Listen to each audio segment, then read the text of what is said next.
बेचारा बंटी रोते हुए बाहर चौराहे पर बैठा। तभी वहां उसका मित्र आया और बोला, भाई क्या हुआ, तुम क्यों रो रहे हो? क्या बताओ भाई, मेरा भाई पहले जैसा नहीं रहा। वो मुझे रोज डांटता है। जब से उसकी शादी हुई है तब से वो पूरी तरह से बदल गया है। बंटी ने संदूक की बात बताई, कैसे उन्हें पैसे मिले, सब बताया। तब मित्र ने बोला, बट्टी तू अब एक काम कर, भाई से तेरे हिस्से के पैसे मांग ले और कोई नया काम शुरू कर। चिंटू, मैं भाई से पैसे कैसे मांग सकता हूँ? वो मेरे बड़े भाई है, मैं उन्हें कैसे छोड़ दूं? अरे भाई, तुम्हारा भाई अच्छा है, लेकिन तुम्हारी भाभी के कारण तुम्हें खुद कोई काम करना पड़ेगा, नहीं तो तुम्हें आगे बहुत कठिनाइयों का सामना करना पड़ सकता है। तुम्हें शादी भी करनी है, तुम्हें खुद के पैर पर खड़ा होना है, तो तुम्हें ये करना पड़ेगा। ठीक है भाई, तुम कहते हो तो मांग के देखता इतना हूं। कहकर बंटी घर के तरफ रवाना हो गया। अगली सुबह राजू जब काम पर जा रहा था तब भाई रुको, मुझे कुछ कहना है आपसे।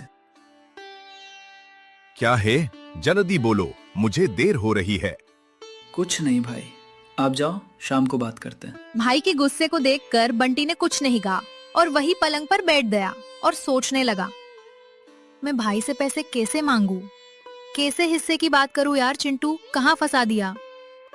बंटी ये सोच ही रहा था कि भाभी वहां आती है और बोलती है, अरे ओ महाराजा, जरा भाई से कुछ सीखो, काम नंदा कुछ है नहीं, बस मुफ्त की रोटी तोड़ते हो। जाओ, दूध खत्म हो गया है, गाय धो के ले आवो।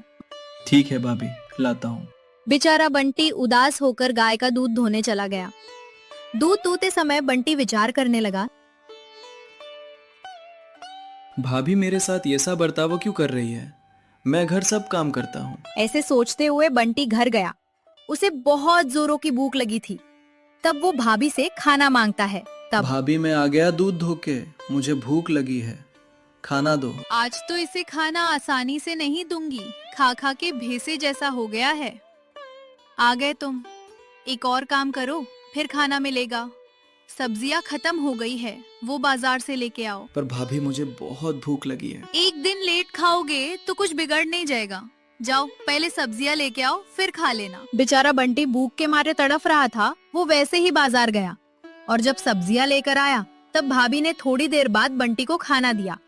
फिर बंटी सोचने लगा, अब मेरा यहाँ रहना ठीक नहीं, मुझे भाई से बात करनी पड़ेगी। जब काम करके राजू घर आता है तब बंटी राजू से पूछता है, भाई मुझे मेरे हिस्से के पैसे चाहिए, अब मुझे नहीं रहना यहाँ।